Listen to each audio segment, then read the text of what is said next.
Hello, everyone. Survivor Specialist John and McKenna are back, and we are ready to rewind this episode of season 46. And it was an interesting one, that's for sure. Yeah, this has been. I personally feel this is the weakest episode of the post merge. That's not saying a lot. Obviously, the post merge has been incredibly exciting thus far, and it felt a little long in the tooth at times. But McKenna, how did you feel about this episode? I always love when Applebee's joins us for the podcast. But I love a sponsored reward. It just brings me so much joy. It brings it back to like old school Survivor. So that was a lot of fun. That Applebee's was back. And it was just nice to like in the new era bring an element of old school. This felt like a very old school episode of Survivor, in all honesty. Like beyond just like, hey, there's a reward challenge in this episode as well. Mhm. Yes, there's a sponsor and everything, but even just the emotion from Liz in this and leading to this like strategic play at the end of the episode where she decides to, put aside her differences with Q in order to make a very smart strategic move here. It might not have been the absolute best move to make in this situation, but it was still better than voting out Q in this situation, in my opinion. This felt like, and again, like going back to what Jeff Probst said prior to the season about like no more villains on Survivor. I don't know how you could possibly make that statement when this is the season that's about to air, because there are so many phenomenal villains on this season. Yeah. I agree.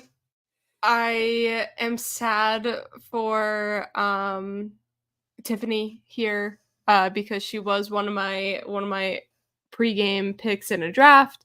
So it's sad to lose her here, but it was just a great episode. So I'm ready to break it down in our outwit, outplay, and outlast moments. You ready, Joan? I am always ready to talk Survivor, McKenna. All right, so we're jumping in right away to our thumbnail, which is Tiffany, Leanne, and Matt Elrod the second time.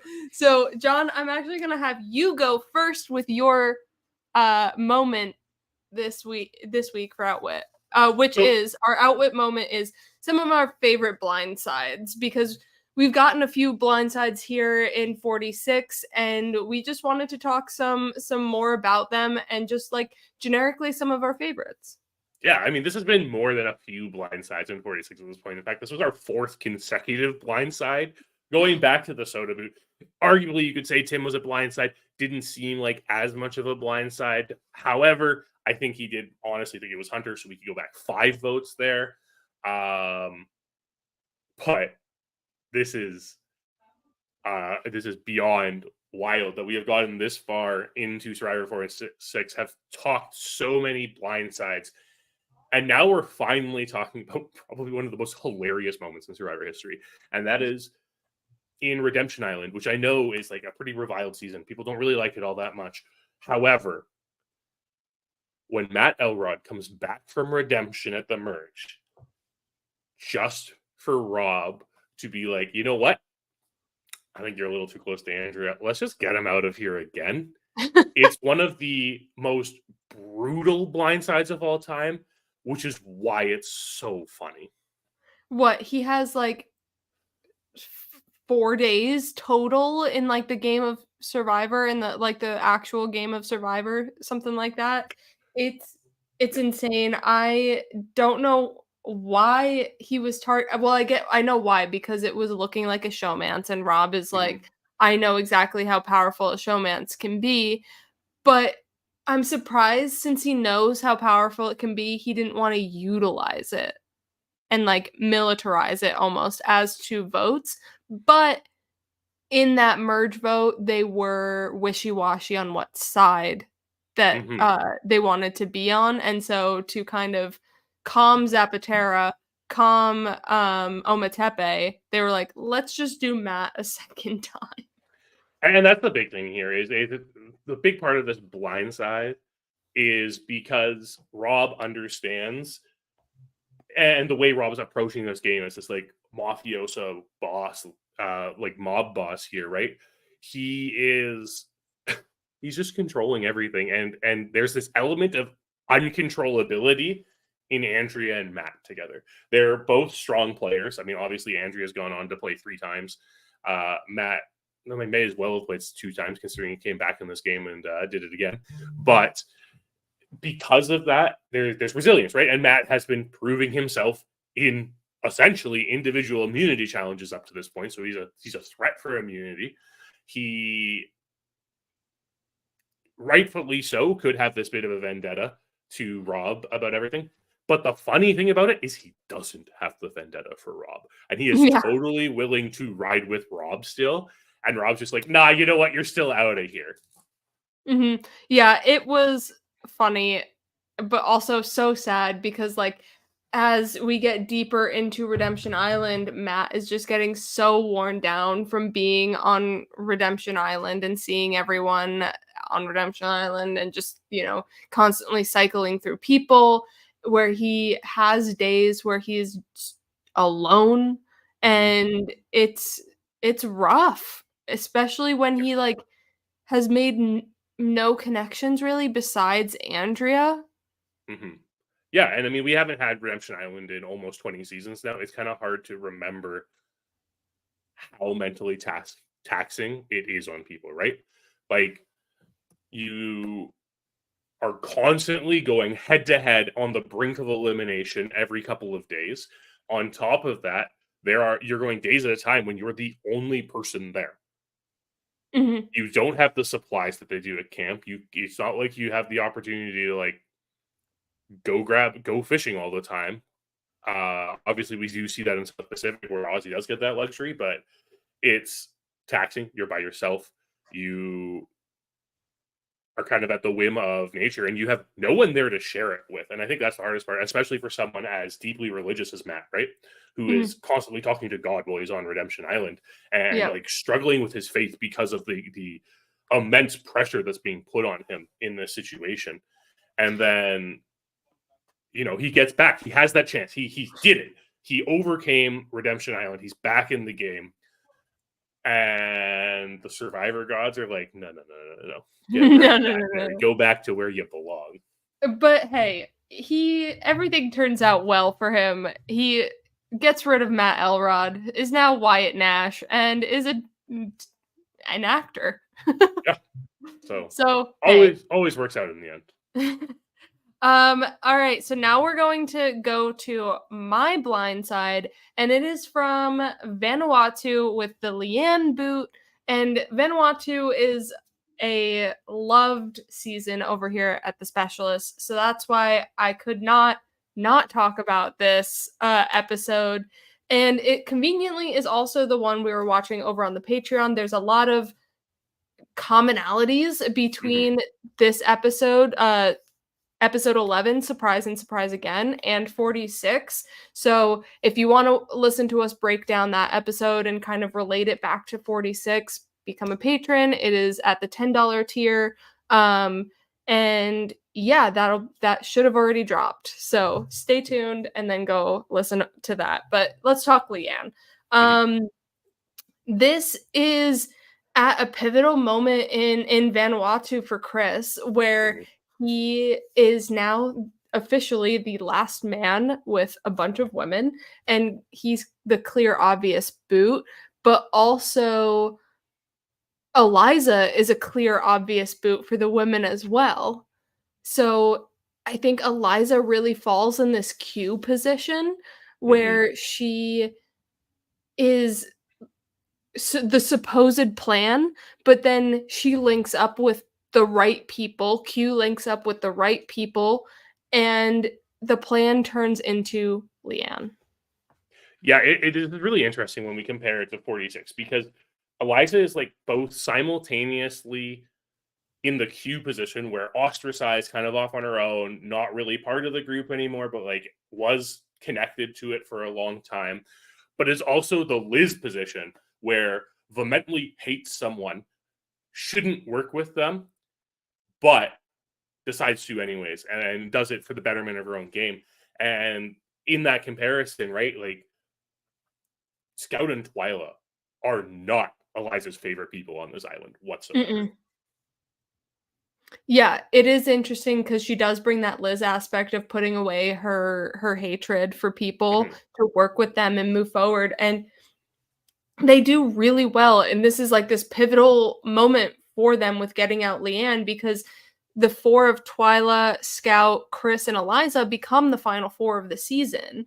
So it's really like a bonding not really bonding, but, like, it bonds them together to push forward because they know this is their path and how they get to the end game.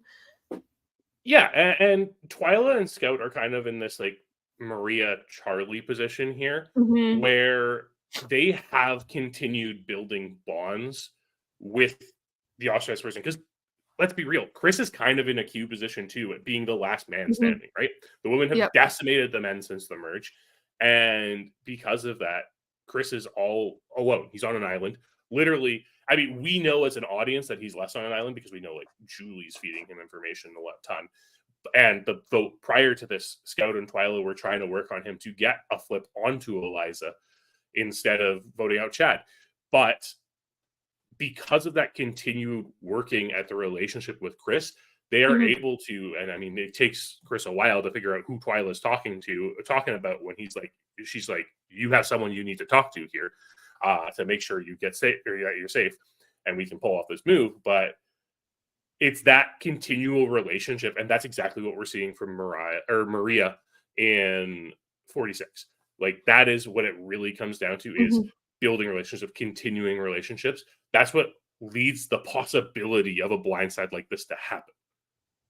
Yeah, exactly, and, I just it's one of the like, I was digging on, like, Leanne, Amy, like, their side of things, like, I was rooting for them, so Mhm. then when, um, sh Leanne goes, I'm like, "No! No, why?" But it's also a real, like this episode as a whole is a real masterclass of how good Twyla and Chris are as players. I feel like Mhm. they're very underrated, and you can see with watching this episode that they're pretty good at the game of Survivor. Yeah, and that's the big thing is this is the point where we really see Twyla's game, and this is arguably the point where Twyla loses the game too, because Twyla says or she swears on her son in this episode, which comes up at Final Tribal Council as I Mhm. can't believe you did this. How dare you do this? Like, does your son not mean anything to you? Also, harsh, just words, guys. In a game where you're expected to lie to each other, like, Yeah. I mean, we've grown past that now. 35 seasons later. Mhm. But Yeah. or 37 seasons later because that's how math works. But the point being is like this is very much what I felt watching this episode of 46, right? This Mhm. could be the moment where Maria wins the game or it could be the moment where Maria loses the game. Yeah. I agree. I'm pulling for a Maria win, so I hope Maria wins the game. Okay.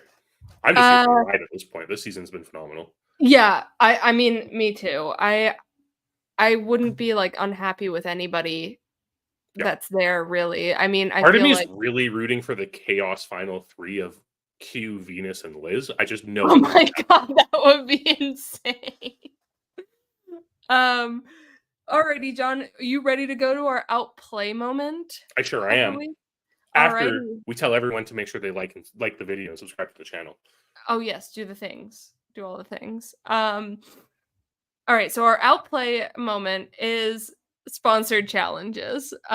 We couldn't not touch upon this because this is just iconic in Survivor history. You have Marshall, Charmin, Outback. We have so many famous rewards out of the show that we had to go into this Applebee's reward. I mean, heck, Karishma with Applebee's is still like so iconic. I always quote, it's my favorite sit down restaurant. America's favorite sit-down restaurant.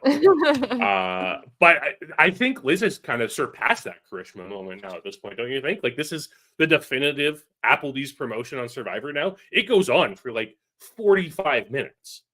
No, I understand. Yeah, because I think, yes, Liz does surpass charisma in this because it doesn't end at the challenge or like end with one confessional after losing because they do both lose that Mhm. reward. But this is just the ultimate Applebee's moment.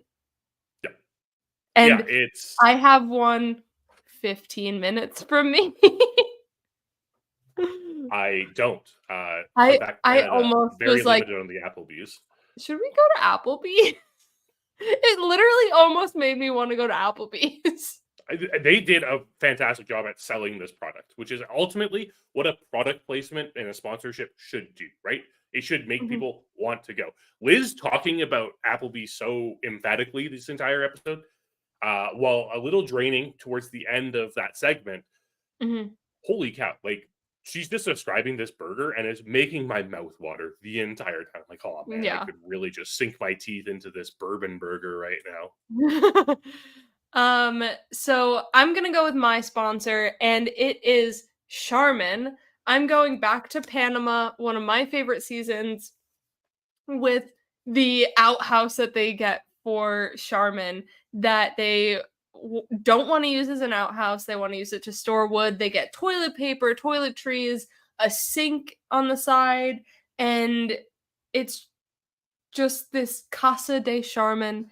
And then Bob Dog is like, I'm not gonna use it for wood. I'm gonna use it to take a deuce. And he just goes in, and then he also uses it as his sleeping quarters with Bruce. And I just think this reward brought us so many great moments throughout the season and not just like the one off of like, all right, Applebee's. We have just like this episode that's beautiful about it. We have so many other moments throughout the season that give us, more Charmin. Not only they have their like logo plastered on the toilet, but This is kind of like the reward that just keeps giving. In all Mhm. honesty, it's one in the pre-merge portion of the game by Kasaya, right? Yep. And it's like you said.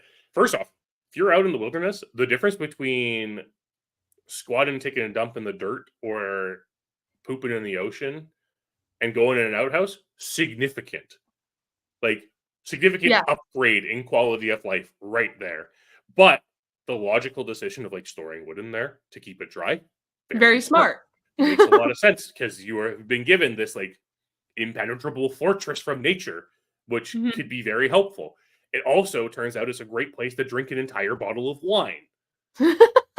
Yeah, and this is after Bob had used it, and I'm just like, it it's like a porta potty, right? So, like, does it not stink somewhat? I don't know. I don't know if you know this, but Panama gets kind of hot. That is going to reek to high heavens. Yeah, I know. So they must have, like, then covered it with dirt or something after he got in there to make it not I don't know. grody, I hope. I don't know, but this, like you said, this reward's just kind of iconic because first off, it's very different than any other Survivor reward.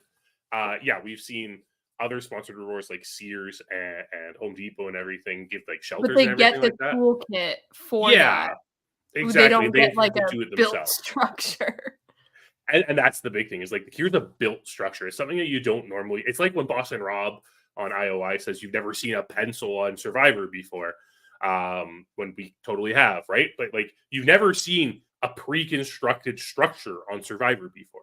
Mhm. It's just so convenient and honestly, like it has to. It's a good thing. It's like a single toilet porta potty because otherwise, Kasaya would have literally just been sleeping in there. Oh, yeah, for sure. And then we also see Charmin appear actually every 3 seasons after that. John pointed it out for 3 seasons, every 3 seasons. So, Panama, then we see the Charmin Cafe in both, China and Tocantins. Yeah, and I mean, you know what? I think it's hilarious that of all the possible sponsors for Survivor, it's toilet paper, which is like the least of your worries when you're out on Survivor. But it's an amazing reward when you don't have toilet paper and you're just like, "Wow." But now everybody I see what you did aqua there. I um, but now everybody aqua dumps. Mhm. So, like, all right, let's just go to yours. We're I not going to feel talk like about I've poop had enough anymore. Okay, that's fair. bathroom talk. That's fair. I want to kick it back old school here, and I want to go to Visa. Visa was a sponsor early on in Survivor. The first time it appeared was in Borneo, when Jeff's like, "We paid for this yacht with my Visa." We see it again in Africa when Lex and Big Tom go off on their safari. But Mhm. I want to take it to Marquesas because Marquesas is, I think, the most hilarious use of Jeff's Visa. Yep. And I love those rewards where he was just like, "My Visa card," and then you see, like, Jeff Probst and everything on the on the Visa. yeah, the funnier thing is the amount of people who tried to purchase things with Jeff's Visa after these episodes aired, because you can clearly see the credit card number on it, and they Right, try reading but it's probably just a card prop. for Yeah, either a prop or just a card for or, this they specific canceled it instance. immediately afterwards before Right. editing episodes and airing it. But in Yeah. Marquesas, we see Pascal win this reward, take Nalia. It is on a yacht again, but they're paying for all this food and stuff with Jeff's Visa, and it's this fancy feast. And we see Pascal say, "I would never pay that much for food, but you better believe I tipped like 100% on it." Yeah, Uh, it's sad that it's not I'm pretty sure it's not an overnight because they come back in the night. yeah, it's just an all day thing. I believe they go off in the morning and then they come back late at night. Yeah. And the interesting thing about this, and there was kind of some discussion about 46, whether or not those who went on reward could take any food back to camp afterwards, because like they had eaten everything, then the burgers came out, right? And none of them could eat the burger, which Mhm. made Liz even more mad, which was hilarious. Good job, Survivor. With the post game coverage we have, I'm pretty sure Q would have been like, "Ain't none of you taking that back for Liz." But that was a question. And in earlier Survivor, a lot of the times when they go on these rewards, we see people come back with things like this, right? Like even early They, in like, Marquesas, quote, we unquote, saw, "sneak it." yeah. I mean, they're not sneaking it because obviously production knows about it. And if production cared, they would have said, "Hey, don't do that." Yeah. Like there's no way they would have gotten the food there. And maybe sometimes they do sneak it. Maybe sometimes they, sneak parts of the coral reef back to camp and have That law definitely trouble. was not being snuck. Uh but in Marquesas, we'd already seen Kathy and Boss and Rob came back from like the what's that Mhm. thing called? Summit. The summit, and they brought some food back with them. And after this gorgeous meal on this yacht, they come back and Nalia's like, "Oh, do you guys want to suck on this mint I've already been eating?"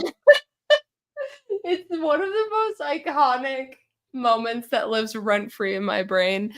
I just love, we have this whole like beautiful Visa yacht moment, and then talking about it, and they're like, "Oh, how was the food?" and blah blah blah, and Nalia's just like, "It was great. They even gave us mints afterwards. Oh, like this one here. Do you want a lick?" And they're like, No. "No, it's okay. You can have that." That's another really interesting thing about this challenge is like the discussion of the reward afterwards, because that's another thing we see in 46 with this Mhm. sponsored challenge is obviously the producers want them talking about this reward because they want more footage of them talking up their sponsor. Right. And we see Liz getting like, "Read the room, stop talking about this." But I'm pretty sure, if I remember correctly, maybe I did. Like Liz invites them to talk about the food. She says something like, "How was the reward?" And then it cuts to her in a confessional being like, "I don't wanna hear about it, but I, like, have to say something about it. Yeah, but there was also like the, "Hey, don't get into full details, just tell us how it was." And then Mhm. Tiffany goes off on, like, the most detailed description of the food possible. Yeah. It's funny, and we've seen that bite people before in Survivor, where Yeah. they talk up their reward too much, and I especially think in the new era where rewards are fewer and far between, maybe Mhm. don't mention how great a reward is. In detail like that. Yeah. Oh, yeah, it was a good time. Feels great. I got some food in me. I'm gonna go use the bathroom for the next 3 hours. Where's the Castle de Charmin? Yeah. Yeah. Um, Denver mentions in the comments that the car curse was a sponsor too. Yeah, all those cars were a sponsor, but when we were looking up sponsored challenges, it was like the cars, but there was a specific one for the Pontiac Aztec. To be fair, the Pontiac Aztec is a very specific car. It has a tent in the back. That makes it Yeah, very special. right. True, true. Um, Alrighty, so let's go to our outlast moments for this week. And we are talking about picking people for rewards. This was a big thing that came up this episode with Q. Should he pick Liz? Should he not pick Liz? People wanting to give up their reward for Liz, Q saying no, blah, blah, blah. And also the social implications that can happen with who you pick for a reward.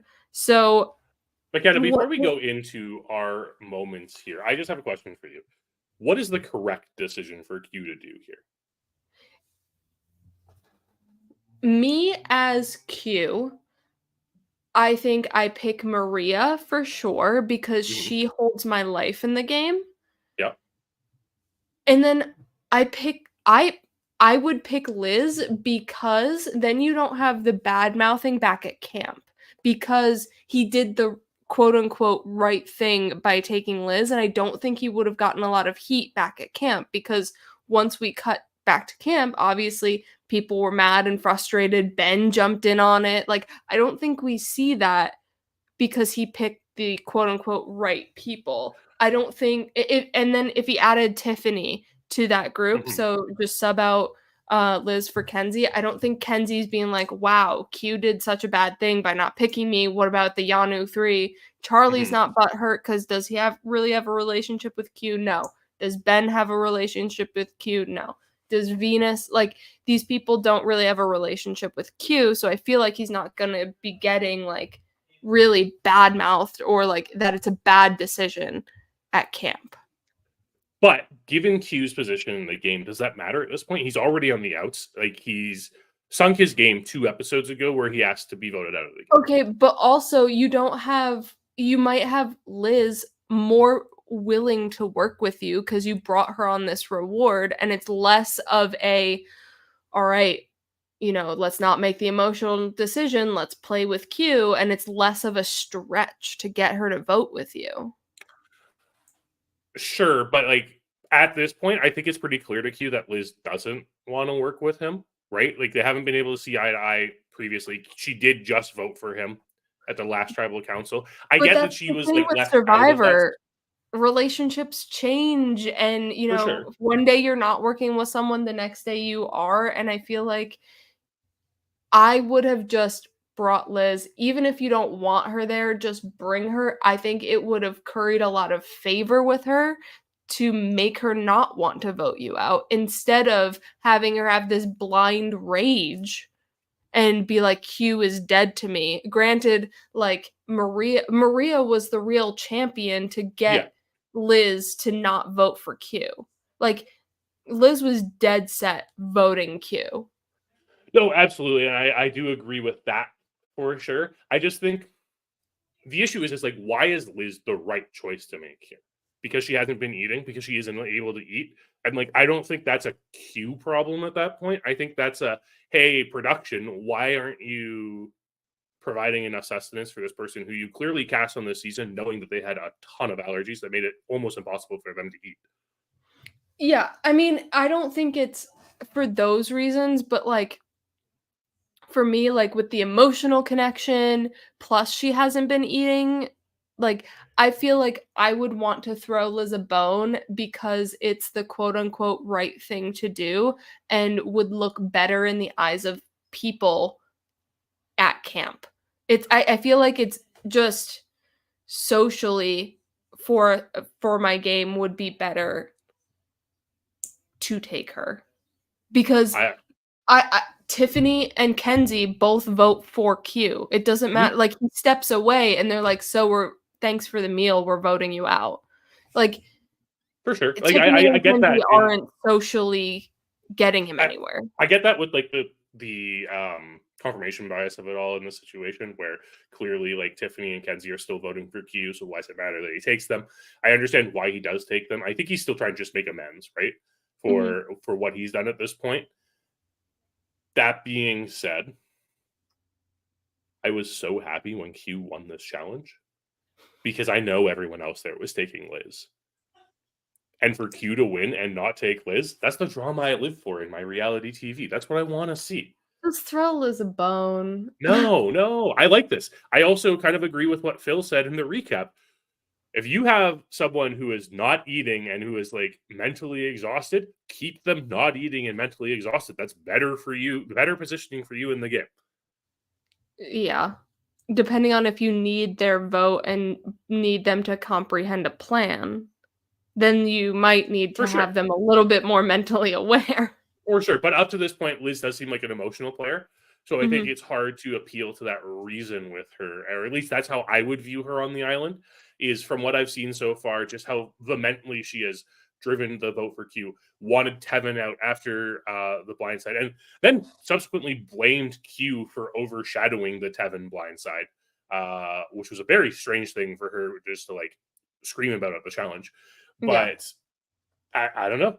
But I think this is what makes reward challenges so interesting. And the other reason why I don't think it's a terrible decision the way Q did end up going with this is because it's an even split. A lot of the Mhm. times in early Survivor, when there was a reward challenge, we didn't have an even split of players going back to camp and people on the reward. Yeah. It was always And that more I back think to changes camp. the way you approach who you take on a reward, Mhm. roping it back into what our outlast moment is. Yes. So my moment is very similar to this. It has a person who should be a shoo-in for um coming on the reward, but they don't get picked. And I immediately thought of in One World, Kat does not pick Tarzan to go on the reward because she wanted to solidify alliances and confirm that she's still in with her girls. And she brought Kim and Chelsea, who have both been on the last few rewards. And, or was it Alicia? I think One it's of the Kim and two. Chelsea. I think so. Anywho, she and then leaves Tarzan back at camp, and then everybody has confessionals of she should have taken Tarzan, she should have taken Tarzan. Kim has eaten in the last like 6 rewards. Mhm. And like why are we seeing Kim go here, you know? Because But Kim is a stellar Survivor player well, and totally yes. deserves that.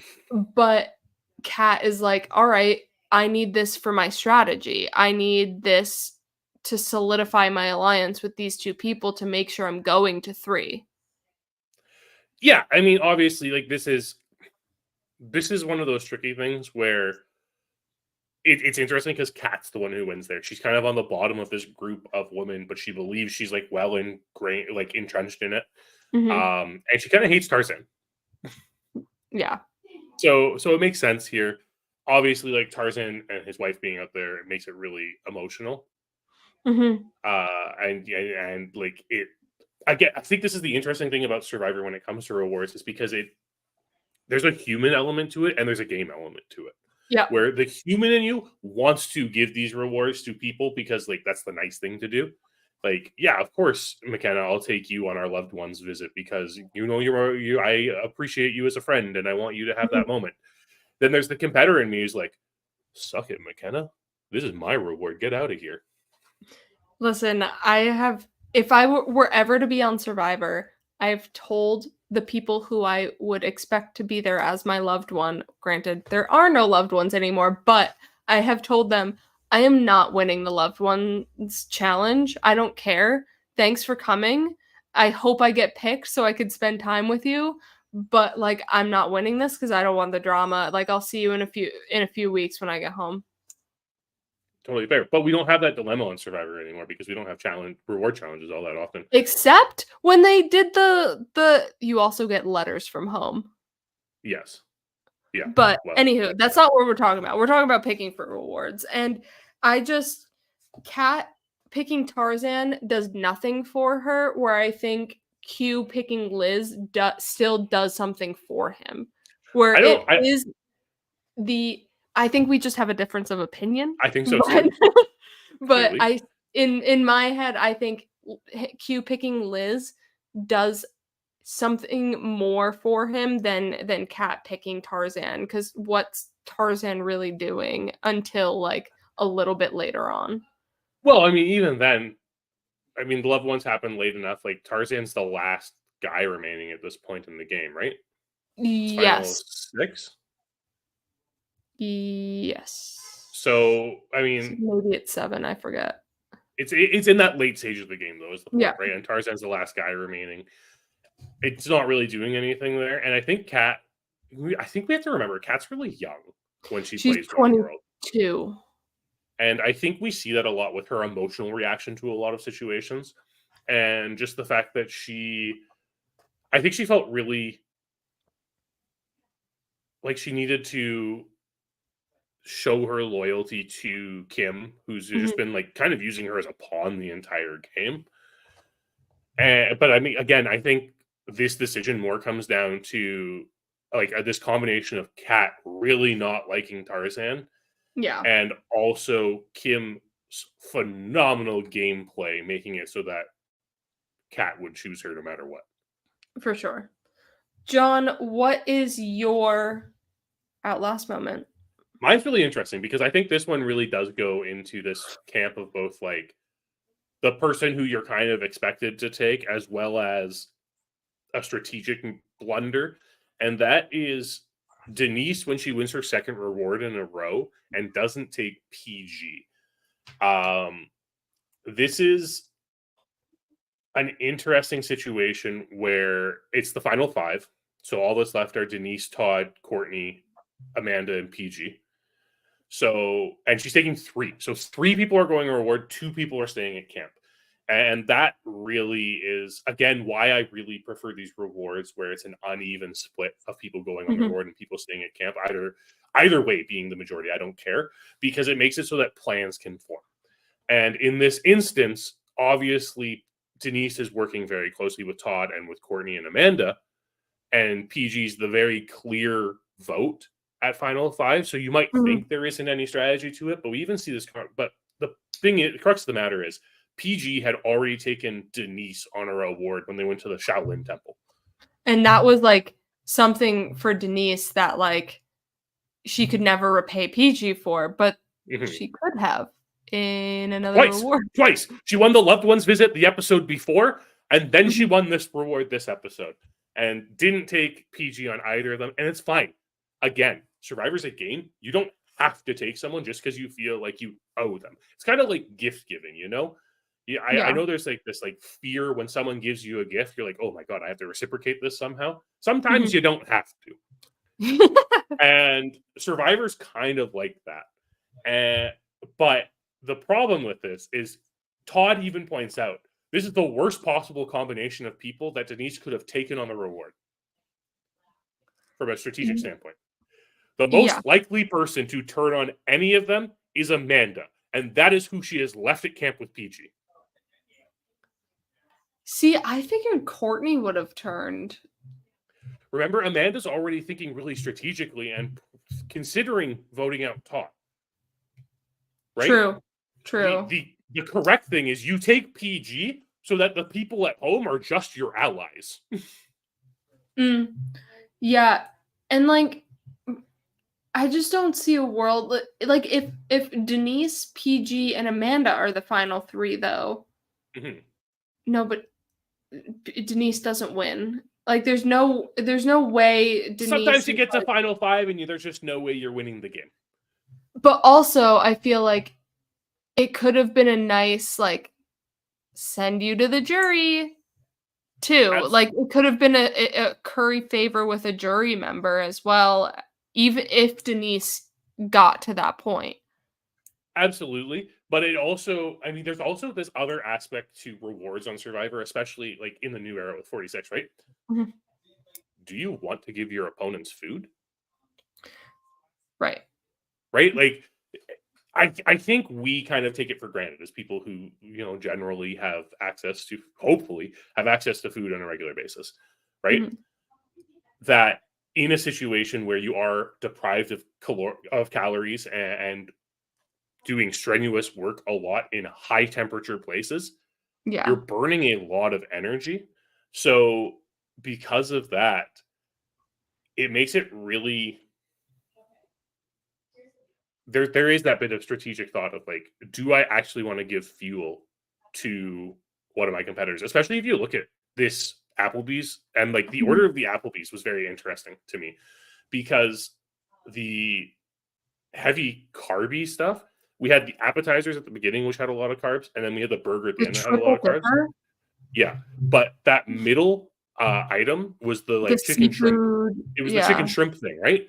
Which is like straight protein. That's exactly what you want. Mhm. But just don't eat everything else all the time because that'll keep the runs. And we're back to the Casa de Charmin. No, we left that in outplay. But I do think, yeah, Denise not taking PG was a choice. Was it the wrong choice? I don't know. Was it the right choice? I also don't know. I feel like it's ambiguous, but PG still was burnt by it. So Mhm. that's what really like makes it, one of these moments that relates to Q of Yeah. like if you just throw her a bone, maybe like you get a jury vote or you get, and a person to swing to your side or something like that. Yeah, and of course, like with the post game press and everything, we saw from like the interview with Mike Bloom that Tiff said Q refused to let anyone give up the reward for Liz to come. It really understands why we had so much, shit talk happening at camp afterwards, where Ben's like, "Oh, he's a villain.